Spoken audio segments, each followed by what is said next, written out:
Comment cette ligue va très vite. On parle de la NBA. Hier, les Raptors gagnent le titre NBA avec le meilleur joueur de la ligue dans leur rang. Je parle de Kawhi parce que Kevin Durant est blessé pour au moins les 12 prochains mois. Avant ça, les Warriors étaient la plus grosse dynastie depuis Kobe Bryant et Shaquille O'Neal. Avant ça, les Bucks et Giannis dominaient la ligue. James Harden et Mike D'Antoni révolutionnaient la ligue. Les Nuggets à Denver surprenaient la ligue avec Jokic et Jamal Murray. Et les Lakers décevaient la ligue parce qu'ils n'étaient pas en play-off. Alors pourquoi maintenant c'est eux les favoris au titre de NBA 2020? Et salut équipe, c'est Samy pour Après Sport News. J'espère que vous avez la pêche. Ça fait un petit moment que je vous ai pas fait une vidéo. Merci de rester là. Si tu es encore là, je te kiffe parce que tu passes du temps. J'arrête pas de vous le dire. Tu prends du temps de ta journée pour regarder ce que je fais. Merci beaucoup. Aujourd'hui, Anthony Davis est un Laker. Qu'est-ce que ça veut dire? C'est officiel, Anthony Davis vient d'arriver aux Lakers. En échange de ça, les Pelicans récupèrent Lonzo Ball, Brandon Ingram et Kyle Kuzma. Ah non, pas Kyle Kuzma. Ils récupèrent Josh Hart et 3 choix de draft qui vont se répartir sur les prochaines années. Ça fait beaucoup? Ou peut-être non hein? Qu'est-ce que j'en pense? C'est maintenant. Ça fait maintenant 7 ans que les Lakers n'ont pas gagné un match de playoff et pendant ces 7 ans de fiasco, ils ont vraiment tout essayé. Ils ont essayé de combler les trous, ils ont essayé de recruter des joueurs pour un petit peu changer et reprendre le flambeau des Lakers. Ça n'a pas vraiment marché. Maintenant, pourquoi cette fois-ci ça marcherait? Les Lakers ont enfin décidé de parier sur leur force et de ne pas écouter la pression des médias et la pression des personnes qui étaient autour d'eux. Maintenant, je vous explique parce que c'est une leçon de vie à écouter et qui peut vous être utile à vous aussi. La ligue, les médias et beaucoup de fans réagissent à cet échange et on entend beaucoup de... C'est beaucoup trop d'échanger tous les jeunes et tous ces choix de draft, tout ce futur pour seulement un joueur, pour Anthony Davis. C'est beaucoup trop d'échanger tout le futur pour un mec. On entend qu'il faut construire à travers la draft, faire grandir cette équipe. C'est un réel projet, tous ces jeunes. Ils ont pas tort. Mais il y a seulement quelques jours, les Toronto Raptors ont échangé DeMar DeRozan et plusieurs autres joueurs pour récupérer Kawhi Leonard.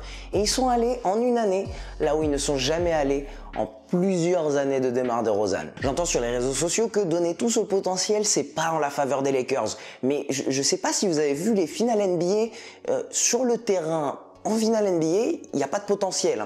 Il n'y a que des vétérans, des superstars, des grands joueurs. C'est les deux équipes qui ont le plus de talent dans leurs équipes qui arrivent en finale NBA. Les Lakers, c'est ça qu'ils veulent. Ils veulent pas tout ce que le reste de la ligue ont. Ils veulent la place des Golden State Warriors. Ils veulent une place en finale et le titre que les Raptors ont.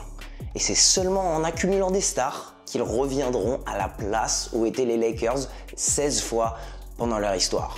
J'espère que c'était 16 parce que la phrase a été bien, je sais pas si c'est 16 ou 17. Les Celtics mènent à 16, yes! Donc les Lakers ont décidé de capitaliser sur leur force et les Lakers ont décidé de se baser sur des faits. Comme moi, quand je juge quelque chose, j'aime bien me baser sur les faits. Et dans ce cas-là, quand tu donnes à LeBron James ce qu'il veut, sur les 15 dernières années, il y a des chances que tu ailles en playoff et que tu ailles loin en playoff. Et selon moi, sur les dernières années de LeBron James, c'est seulement en allant 100% dans la direction, en allant 100% avec LeBron James, que tu pourras aller le plus loin possible. Tu ne peux pas faire venir LeBron James et ensuite lui dire que tu vas gérer ton équipe à ta sauce. Et comme ça, les Lakers m'ont fait passer un message.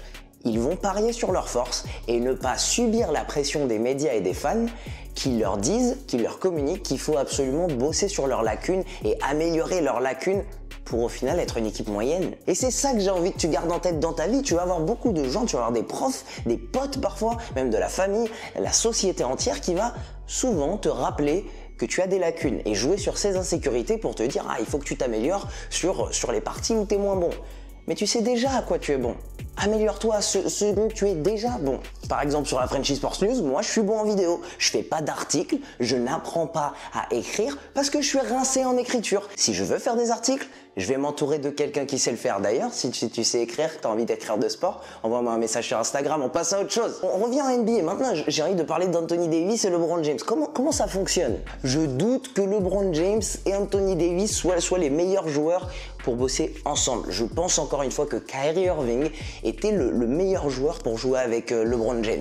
Je parle pas au niveau du talent parce que Dwayne Wade était un meilleur joueur, Mais je pense que Kyrie Irving fonctionnait mieux, son basket fonctionnait mieux, il avait plus un shoot à distance que Dwayne Wade. C'était plus cohérent avec LeBron James. Et j'ai vraiment peur et je n'espère pas que tout le talent d'Anthony Davis soit amené aux Lakers pour que ça devienne un Kevin Love ou Chris Bosh qui ait un petit peu un rôle à se mettre à distance et claquer des 3 points. Mais à chaque fois qu'Anthony Davis pose les pieds sur le terrain, c'est 28 points, 12 rebonds et 3 blocs par match. Si tu le mets avec Javel McGee s'il revient, ça fait une défense très longue entre lui, LeBron James, Javel McGee, Kyle Kuzma et Rajon Rondo. Enfin bon, la moitié de cette équipe des Lakers, on ne sait pas si elle va revenir. Ces Lakers ont toujours besoin de shooters, c'est un petit peu dommage que Josh Hart soit parti parce que je pense qu'il aurait très bien fonctionné dans cette équipe, mais il fallait bien que ce trade se passe. Du côté des Pelicans, le futur est vraiment très intéressant. Je pense que cet échange, c'était la meilleure chose pour Lonzo Ball en particulier. Il fallait qu'il sorte de Los Angeles, de toute cette hype, de toute cette pression qu'il avait par son père. Maintenant, avec Zion, Brandon Ingram, Jrue Holiday, il a toute une équipe autour de lui. Pour moi, Lonzo Ball, il a de quoi faire renaître sa carrière à la D'Angelo Russell. En fin de compte, je pense que cet échange est un échange gagnant-gagnant. Les Pelicans allaient de toute manière perdre Anthony Davis et les Lakers avaient déjà un petit peu perdu émotionnellement tous ces jeunes en ayant énoncé leur nom dans les rumeurs d'échange autour de la trade deadline. Mais du coup, pourquoi les Lakers sont favoris au titre alors qu'ils n'étaient pas en playoff avant? C'est toute cette incertitude qu'on a dans toute la NBA. Laissez-moi énoncer. Les Warriors perdent Clay et KD, ils n'ont aucune profondeur sur leur banc. Sean Livingston va sûrement prendre sa retraite. André Iguodala a 200 ans.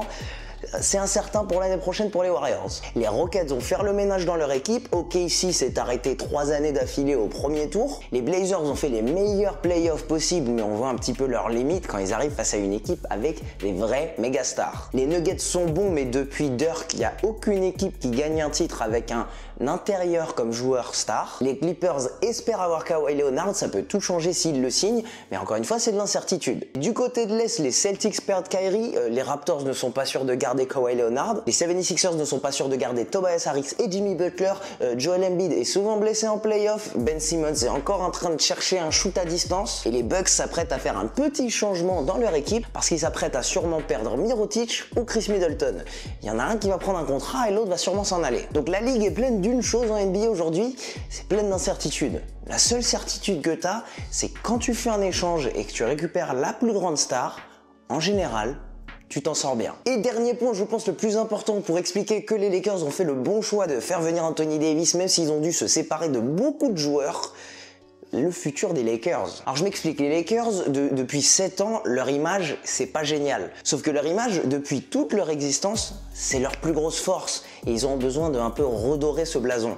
Alors s'ils gagnent, c'est très bien. Mais s'ils ne gagnent jamais de titre avec LeBron et Anthony Davis, ils vont retourner en playoff. Ils vont regagner des matchs et des séries de playoffs ensemble.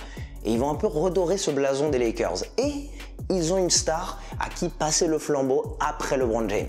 Il n'y a pas de doute. S'ils avaient passé le flambeau à Lonzo Ball, Kyle Kuzma ou quelqu'un d'autre, il y aurait eu un doute. Aujourd'hui, il n'y a pas de doute sur la star des Lakers plus tard. Avec Jerry West, Will Chamberlain, Elgin Baylor, Kareem Abdul-Jabbar, Magic Johnson, Shaq, Kobe et maintenant LeBron James et AD, la continuité des Lakers existe maintenant. Signer LeBron James a un petit peu sauvé le fiasco des 6 dernières années. Mais avec les événements des derniers mois, signer Anthony Davis, ça assure le futur des Lakers. Et quand Anthony Davis sera le visage de cette équipe, quand LeBron James aura pris sa retraite, ils auront encore une fois de quoi renouveler ce cycle où ils vont faire venir de nouvelles superstars parce que enfin les Lakers ont un petit peu redoré le blason avec ce trade qui leur a coûté beaucoup. À partir de maintenant, je leur souhaite d'aller chercher Kemba Walker. J'aimerais vraiment, j'aurais préféré voir Kyrie Irving avec ces deux-là. J'ai l'impression que Kyrie va signer aux Nets. J'ai envie de voir Kemba Walker avec ces deux autres joueurs. On va voir ce que ça va donner. Ce que j'aimerais voir, ça serait au premier tour des playoffs de l'an prochain, une série entre OKC et les Lakers. Je sais pas pourquoi, j'ai l'impression que ça ferait une bonne série. Dites-moi dans les commentaires ce que vous pensez de ce trade. J'espère que cette vidéo t'aura plu. N'oublie pas de mettre un pouce bleu, de t'abonner. Et je lance un 2 Minute Tuesday sur tout ce qui s'est passé sur les finales NBA. Cette fois-ci, c'est dans les commentaires sur YouTube. Je répondrai aux 5 questions les plus likées dans les commentaires au sujet des finales NBA. La blessure de KD et Clay, les Raptors, le futur de Kawhi, ce que vous voulez. Les 5 questions les plus likées, je passerai 2 minutes sur chacune. Allez-y dans les commentaires et on est parti. On se retrouve la semaine prochaine pour plus de NFL, plus de NBA et ce sera tout pour moi. Allez, ciao!